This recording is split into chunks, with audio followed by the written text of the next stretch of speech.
Hey guys, thanks for joining me. Today we're going to talk about deciphering canine cues or understanding dog body language. I'm super excited about this video. This video was taken when we are introducing two different dogs at our pack walk. This was about Zorro, a black and white sheepadoodle, being introduced initially to Mac, one of our trainer dogs.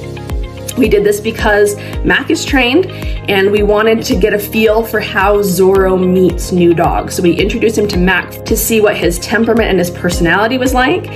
So pay attention, look for the body cues, and let's get started.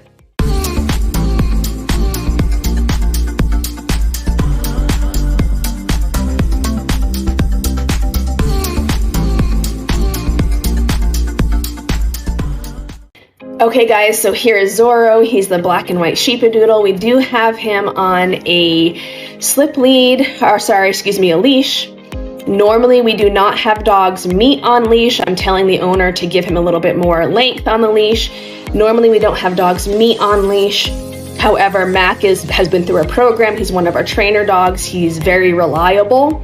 And so we do want Zorro on a leash in case there is an aggressive outbreak. We do have some way to control Zorro here, but we don't want any tension on the leash. So I'm telling the owner to give him more space here. Now, if you look at, they come in kind of fast here. Mac is known to be a rude greeter. He comes in kind of fast, and Zorro is coming in kind of fast here. So just so you know, at this moment, this could cause a dog fight with the wrong type of dogs here.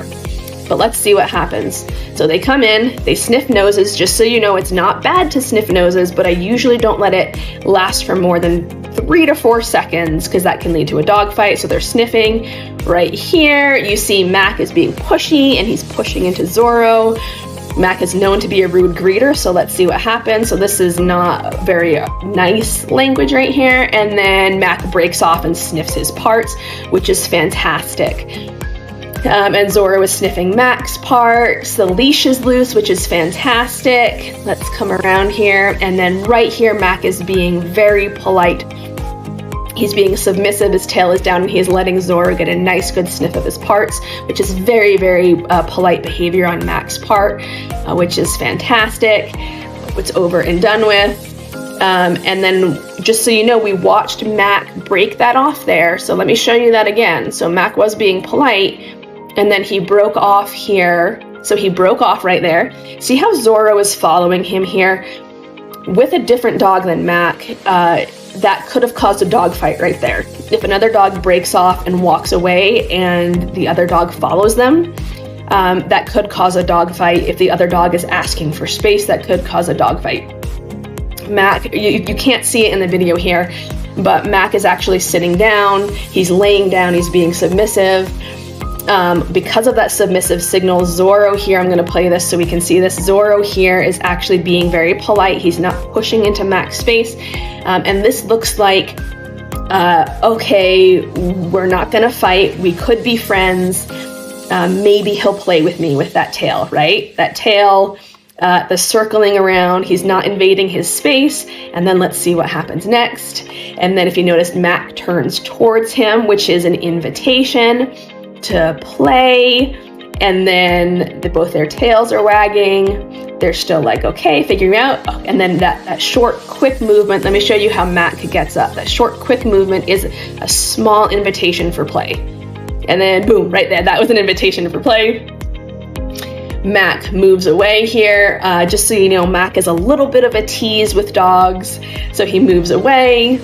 Zorro follows him. Again, Zorro's behavior is appropriate, but if you have a scared or nervous dog, Zorro's, if he kept coming after Mac, that could have caused a dog fight.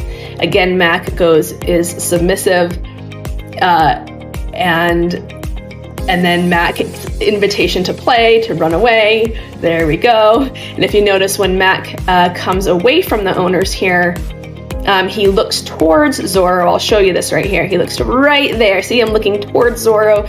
That is an invitation to play. They're figuring each other out. When Mac rolls on the ground, it could be because he's just calm and comfortable. He's comfortable in his own skin. He's rolling on the ground. Mac also knows that Zorro is on a leash and maybe not be able to reach him, so Mac is being a little bit of a tease here. Zorro comes in very politely, and then boom, Mac, that's a play. That's a play invitation.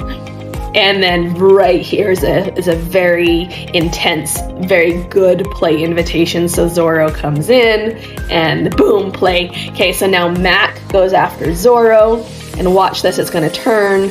And then Mac runs away, and watch Zorro come after Mac. So you see this back and forth. When you have dogs that play healthily, it's this back and forth. So Zorro goes after Mac, then Mac is after Zorro. And then Zorro comes after Mac, and then Mac is after Zorro. Mac gets caught in his leash there. And then the play breaks up, and that could have been for a variety of reasons. Zorro got caught in the leash, so that caused a little bit of tension in Zorro, a little bit of, whoa, what was that? And Mac read that signal that Zorro was a little bit stressed or frustrated. And so Mac broke off play there. So now play is broken off.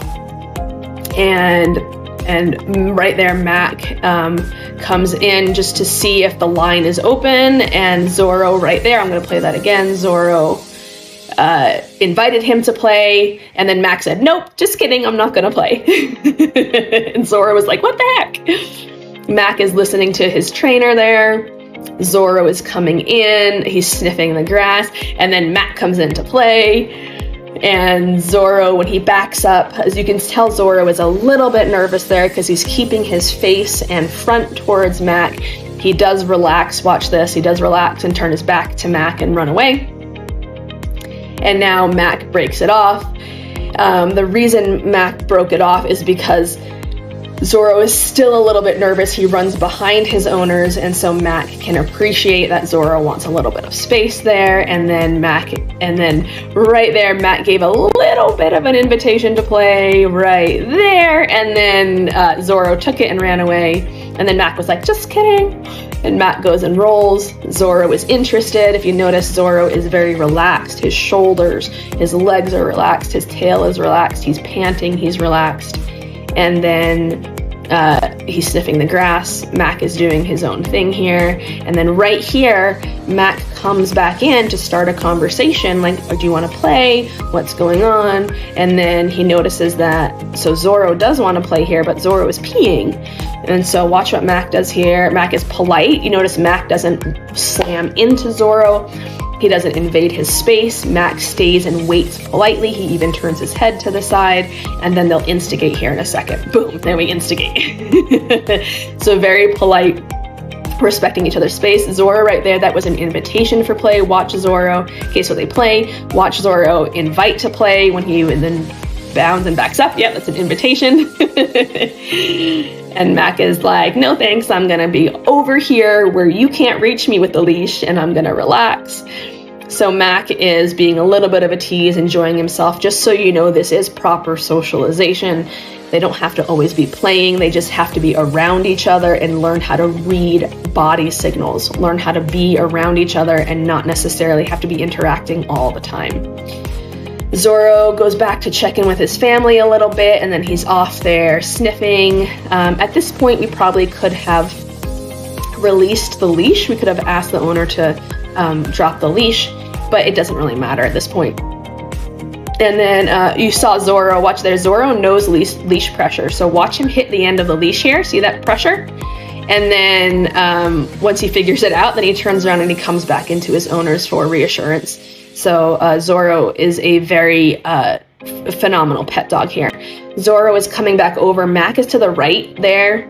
That we'll pan over here in a second. And the reason, watch Mac here, the reason Zorro got interested in Mac is because even though Mac is out of Zorro's reach and out of the camera for a few seconds, Mac is looking at Zorro and actually inviting play. It's a little bit of a tease, but it's healthy.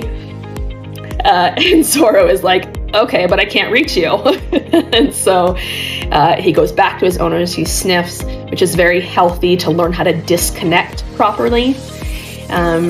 He's still, that dialogue is still open. See, Mac comes in with a head that's low, tail that's wagging. This is very body that's loose. This could be aggression depending on the scenario.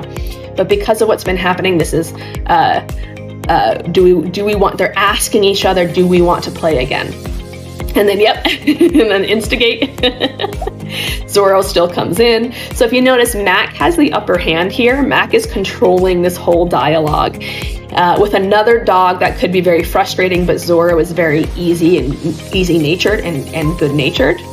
So it seems to be working, and Zorro knows how to take cues. When Mac disengages, watch this. Zorro is still questioning. Are we still gonna play? Hey, you said we were gonna play and now we're not. And watch how Zorro disconnects appropriately. Watch this. And okay, he disconnected, he went back to his owners. That is fantastic. Pushy dogs will continue to push and be annoying, and that could start a dog fight. But that's about it for this video. Hopefully that was helpful for you to see. And then for those of you that are wondering, well, are those behaviors specific to this good interaction? All I'm gonna say is you can have those exact behaviors and still get a dog fight. It depends on the personalities of each dog, and watching that give and take, watching them respect, give each other space, and watching them disconnect appropriately. So those are the three main things I would say is watching them give each other space, watching them disconnect appropriately, and watching that the dogs are responding to cues from the other dog. So hopefully this was helpful. If you have any questions, let us know, and we'll see you next time.